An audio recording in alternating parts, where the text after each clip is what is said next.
మీ కళ్లద్దాలకు శాశ్వత పరిష్కారం కేవలం 9,999 రూపాయల నుండే LASIK surgery American laser eye హాస్పిటల్లో.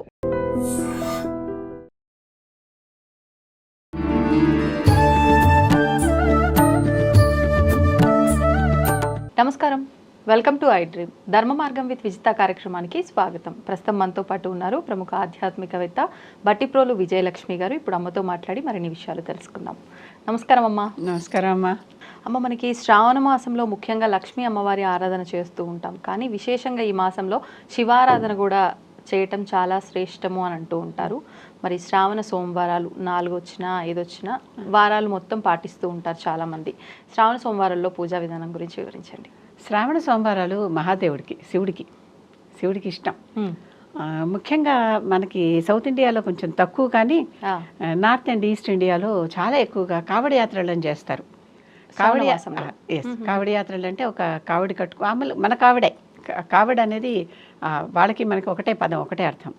కావడి కట్టుకుని దానికి చిన్న చిన్న ముంతలో బిందెలో అలా 2 బిందెల్లో వాళ్ళ ఇంటి దగ్గర ఉన్నటువంటి గంగా నది, ఏదైనా కూడా మనం గంగే అనుకుంటాం కదా, అక్కడి నుంచి నీరు తీసుకుని వారి దగ్గరగా ఉన్నటువంటి ఒక శివాలయానికి వెళ్ళి వాళ్ళు అభిషేకం చేస్తారు. కాలినడకతో వెళ్తారు, చెప్పులు వేసుకోరు, దీక్షా వస్త్రాలు ధరిస్తారు. ఇన్ని నియమాలు ఉన్నాయి దానికి. ఎక్కడంటే అక్కడ బయట తినరు. అందుకనే ఆ కావడి యాత్ర చేసేవాళ్ళు తినే చోట వారు కూడా ఈ ధర్మం పాటించే వాళ్ళై ఉండాలి. వారు కూడా నాన్ వెజిటేరియన్ ఇలాంటివి పెట్టేవారై ఉండకూడదు. ఇలాంటి నియమాలన్నీ ఉన్నాయి వారికి. నియమభంగం అయితే వాళ్ళు చేసిన వ్రత ఫలితం ఉండదు. కష్టపడి చేస్తారు కదమ్మా. అసలు ఎంతో మంది మొక్కుకుని ఎక్కడెక్కడి నుంచో హరిద్వార్ నుంచి గంగ తీసుకెళ్లి కాశీలో విశ్వనాథుడికి అభిషేకం చేస్తారమ్మా. ఎంత దూరం కాలినడకని నడుస్తారు. అది మొక్కుకుంటారనమాట. అట్లాగా అలా అసలు ఉద్దేశం ఏంటి? మన ఇంటి దగ్గర ఉన్న నియరెస్ట్ గంగా నుంచి తీసుకుని నీళ్లు తీసుకుని కావడితో నీళ్లు మోసుకుంటూ వెళ్ళి, ఆ బిందె సైజు మారుతూ ఉంటుంది దూరాన్ని బట్టి. ఎక్కువ నీళ్ళైతే మొయ్యలేం కదా అంతా. ఎక్కడ నేల మీద పెట్టారు సాధారణంగా కొంచెం పవిత్రమైన చోట బట్టపరిచి పెట్టడమో, లేకపోతే ఎత్తుగా ఉన్న చోట పెట్టడమో. ఇరుముడి అని అయ్యప్పలు కట్టుకెళ్తారే, అలాగే అదే విధానంలో ఎక్కడంటే అక్కడ నేల మీద పెట్టేయరు. అలా పెట్టుకుంటూ నడిచి వెళ్తారమ్మా. పసిపిల్ల బాలాది, అసలు చిన్న పిల్లలకు కూడా చిన్న కావిడేస్తారు భుజానికి నడవగలిగితే. వాళ్ళు నడవలేని చోట వాళ్ళ కావిడ కూడా తల్లిదండ్రులు ఎవరో ఒకళ్ళు భుజాన్ని వేసుకుని వాళ్ళని ఎత్తుకుంటారు. ఆ చిన్నపిల్లలు కూడా తీసుకెళ్ళి నేర్పించటం. అలాగే కదా వాళ్ళకి మన పద్ధతులు తెలుస్తాయి. అందుకని అలా, ఎందుకంటే కొంతమందికి ఒక్కొక్కసారి నెల రోజుల పైన కూడా పడుతుంది ఆ నడక దూరాన్ని బట్టి.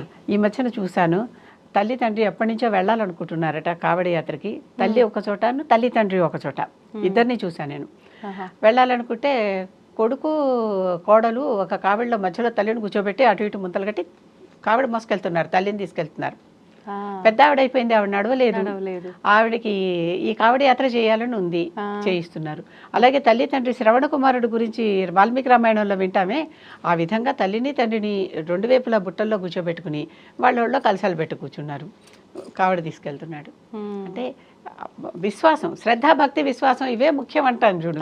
ఆ శరణాగతి ఉంటే శక్తి అదే వస్తుందని. పాపం కాళ్ళు పుళ్ళు పడిపోతూ ఉంటాయి, రాళ్ళు గుచ్చుకుంటూ ఉంటాయి, ముళ్ళు గుచ్చుకుంటూ ఉంటాయి, ఒక్కోసారి కాలు బెసుకుతుంది, అయినా సరే వాళ్ళు అది చేస్తారు. ఇక్కడ కాశీలో విశ్వనాథుడికి అసలు ఆ సమయం అంతా క్యూ అంతా కావిళ్లే ఉంటాయి. వాళ్ళు జాగ్రత్తగా తీసుకెళ్ళి అక్కడ అభిషేకం చేస్తూనే ఉంటారు సాక్షాత్తు శివుడికి. ఈ సమయంలో శ్రావణ మాసంలో కాశీ అంతా కిక్కిరిసిపోయి ఉంటుంది. అవునా? బాగా కార్తీక మాసం అనుకుంటాం, కానీ కార్తీకం కంటే శ్రావణ మాసంలో కాశీలో ఎక్కువ రష్ ఉంటుంది. కార్తీకంలో కంటే శ్రావణంలోనే ఇవి అనిపిస్తాయి. ఇది కాకుండా బీహార్లో వైద్యనాథేశ్వరం, బీహార్ అంటే జార్ఖండ్ కాబోలు, ఇప్పుడు జార్ఖండ్లో వైద్యనాథేశ్వరం ఉంది కదా ఒకటి, అక్కడ అది కూడా జ్యోతిర్లింగాల్లో ఒకటి. అక్కడ ఆయనకు కూడా అసలు ఆయనకి ఇంకా ప్రత్యేకం. కాశీ కంటే కూడా జార్ఖండ్ ఇంకా ప్రత్యేకం. అంటే ఎలా అమ్మ? అంటే ప్రత్యేకంగా గంగ నుంచి, బీహార్లో గంగ పారుతోందిగా, గంగ నుంచి తీసుకొచ్చి నీళ్లు తీసుకొచ్చి వైద్యనాథేశ్వరుడికి అభిషేకం చేస్తారు. అభిషేకం చేయటమే కాకుండా అప్పుడు అక్కడ పార్వతీదేవికి వైద్యనాథేశ్వరుడికి కళ్యాణాలు చేస్తారు. కళ్యాణాలు చేసి అంటే రెండు గోపురాల్లాగా ఉంటాయి. అంటే 2 ఆలయాలు ఒకే ప్రాంగణంలో 2 ఆలయాలు. ఆ 2 గోపురాలకి మధ్య సూత్రబంధనం చేస్తారు. మనం తోరాలు కట్టుకుంటాం చూడండి, రకరకాల దేవుడి రక్షలు అవే. నేను తెల్లదారం, నల్లదారం, నల్ల కాదు, ఎరుపు, పసుపు ఇలాంటివన్నీ, అలాంటి దారాలతో ఈ 2 ఆలయాలకి మధ్యన గోపురానికే అసలు కొన్ని వందల వేల సూత్రాలు ఇలా కనపడుతుంటాయి మనకి అక్కడికి వెళ్తే. ఆ. అలాంటి సూత్రాలు కడతారు. సూత్రాలు కట్టి వారికి వివాహం చేస్తారు. ఇక్కడ కూడా మనకి కళ్యాణాలు చేస్తూ ఉంటాం. ఇప్పటికీ కూడా మురుముళ్ళ అనేటటువంటి ఒక ప్రాంతాల్లో, రాజమండ్రి దగ్గర అనుకుంటా, కాకినాడ, రాజమండ్రి, సామర్లకోట అటువే ప్రాంతాల్లో, గోదావరి జిల్లాల్లో నిత్య శివ కళ్యాణం జరుగుతుంది. నిత్యము శివ కళ్యాణం జరగడం తక్కువ. శ్రీనివాస కళ్యాణాలు ఇలాంటివి ఎప్పుడు జరుగుతూ ఉంటాయి. రాధా కళ్యాణం, ఇలాంటి కళ్యాణాలు, రామ కళ్యాణాలు జరుగుతూ ఉంటాయి. అక్కడ నిత్య శివ కళ్యాణం జరుగుతుంది. అక్కడ శివుడికి కళ్యాణం చేస్తే మన కోరిన కోరిక తీరుతుంది అని ఆ దేవస్థానమే చెప్తుంది సాక్షాత్తు. వివాహాలు జరగకపోతే, ఉద్యోగాలు రాకపోతే, ఆరోగ్యం బాగుండకపోతే, పెళ్లి అంటే ఏదే మన కోరిక ఏదో దానిని బట్టి, మన జన్మ నక్షత్రాన్ని బట్టి ఏ రోజు మీరు ఏది చేస్తారో అది అని చెప్తుంది. అలాంటివి సంవత్సరం మొత్తం నిత్య శివ కళ్యాణం అన్నాను కదా. ఆ మురుముళ్ళ వీరభద్రస్వామి ఆలయం కూడా భద్రకాళి వీరభద్రస్వామి దేవస్థానం. అక్కడ కూడా ఎవరైనా ఇలాంటి ఏమన్నా ఉంటే ఏం జరగాలి అని అడుగుతూ ఉంటారు కదా. అలాంటి చోటకి వెళ్ళి దేవస్థానం వాళ్ళదే పూచి, నాది కాదు, వాళ్ళు చేస్తుంటే నేను చెప్తున్నా, అది జరుగుతూ ఉంటాయి. ఏదేమైనా కూడా మనకి రాత కూడా ఉండాలమ్మా. అంతే, ఓరెండబో అది కూడా తప్పనిసరిగా ఉండాలి. ఈ రకంగా ఈ శివుడికి కావళ్ళు మోసుకుని వెళ్ళి అభిషేకాలు చేయటం అనేది నిత్య సామాన్యం అక్కడ. ఓకే, అక్కడ కళ్యాణాలు కూడా ప్రత్యేకత. సూత్రబంధనం కళ్యాణం కూడా ఇంకా ప్రత్యేకత. ఇవి నిరంతరం అంటే ఈ శ్రావణ మాసం అంతా అసలు వచ్చిన దగ్గర నుంచి వాళ్ళు అది కావళ్ళు మోస్తూనే ఉంటారు, తీసుకెళ్ళి చేస్తూనే ఉంటారు.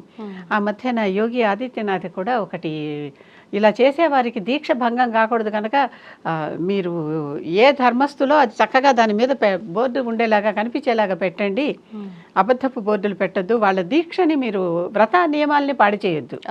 వాళ్ళు దీక్ష బట్టి వస్తున్నారు, మామూలుగా కాదు కదా, దీక్ష బట్టి వస్తున్నారు కనుక వాళ్ళ దీక్షని భంగం చేయొద్దు అని ఏదో చట్టం కూడా తెచ్చారు. దాని మీద గొడవలు కూడా జరిగినాయి. ఎవరి నమ్మకాలు వాళ్ళేవు కదా, వాళ్ళ నమ్మకాలు మనం ఒకళ్ళ నమ్మకాల మీద ఒకళ్ళు చేతులు పెట్టనంత వరకు చక్కగా ఎవరి నమ్మకాలు వాళ్ళు కాపాడుకుంటూ హాయిగా ఉండొచ్చు. అంతేగాని పక్కవాడిదంతా చీచి నాదొకటే అబ్బో హాహా అనుకుంటే మాత్రం హాహాకారాలే మిగులుతాయి చివరిలో. కనుక ఈ శ్రావణ మాసంలో శివుడికి అభిషేకం ఇక్కడ కూడా మనం చేయొచ్చు. శ్రావణ మాసంలో సోమవారాలు ప్రత్యేకంగా అభిషేకం చేయొచ్చు. మాలాంటి వాళ్ళ ఇంట్లో అయితే నిత్యాభిషేకాలు కనుక శ్రావణ శుక్రవారమా, శ్రావణ సోమవారమా, కార్తీక సోమవారమా అనే తేడాలు మాకుండవు. చక్కగా ఎప్పుడు నిత్యం మా వారు అభిషేకం చేస్తూనే ఉంటారు శివుడికి. ఆ తీర్థం మేము తీసుకుంటూనే ఉంటాం. ఓకే, అంటే జలంతోటేనమ్మా మీరు డైలీ ఎట్లా పంచామృతాలతో కూడా చేస్తాం? అంటే మన ఓపికని బట్టి. కానీ మేము నిత్యం చేసేది గంగాజలంతో. గంగాజలం తెచ్చుకుంటాం, అయిపోయే లోపల మళ్ళీ ఎక్కడి నుంచో ఓ చోట ఆయనే మళ్ళీ పంపిస్తున్నారు, వస్తుంది మాకు గంగాజలం వస్తుంది. లేకపోతే మేము వెళ్ళినప్పుడు ఏమైనా తెచ్చుకుంటాం, కొంచెం ఎక్కువ తెచ్చుకుంటాం. తక్కువ బట్టలు తీసుకెళ్ళి ఎక్కువ జలం తెచ్చుకుంటే మనకి వెయిట్ కూడా సరిపోతూ ఉంటుంది కనుక తప్పనిసరిగా మేము ఎక్కడికి వెళ్ళినా గంగాజలం తెస్తాం. తెచ్చి శివుడికి నిత్యాభిషేకం మా ఇంట్లో గంగాజలంతో జరుగుతుంది. జరుగుతూ ఉంటుంది. ఇప్పుడు శివుడిని పూజిస్తే కూడా లక్ష్మీ అనుగ్రహం ఉంటుంది అని అంటూ ఉంటారు కదా. ఐశ్వర్యం ఈశ్వరాది చేత్ అన్నారు. ఐశ్వర్యాన్ని ఇచ్చేది ఈశ్వరుడమ్మా, అందుకే ఆయన పేరు ఈశ్వరుడు.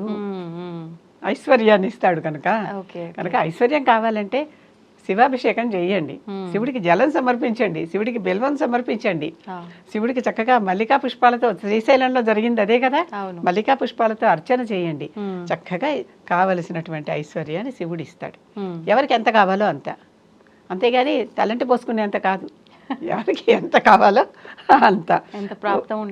ప్రాప్తం ఉంటే ఎక్కువతో పాటుగా నిజంగానే మనకు అత్యవసరమైనప్పుడు మనని ఏ దేవుడు ఎండబెట్టాడు.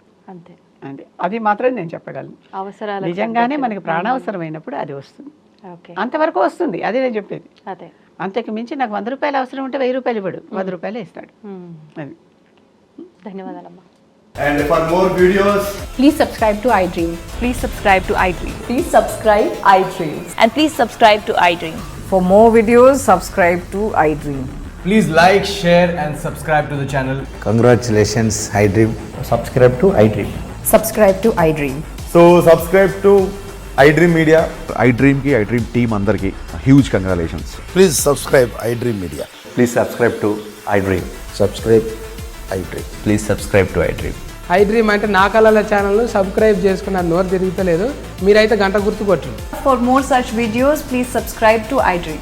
Subscribe to iDream. Please subscribe to iDream. Please subscribe iDream Media. Please do subscribe to iDream. Please subscribe to iDream Media. For best entertainment and information, please subscribe iDream. And don't forget to subscribe to iDream.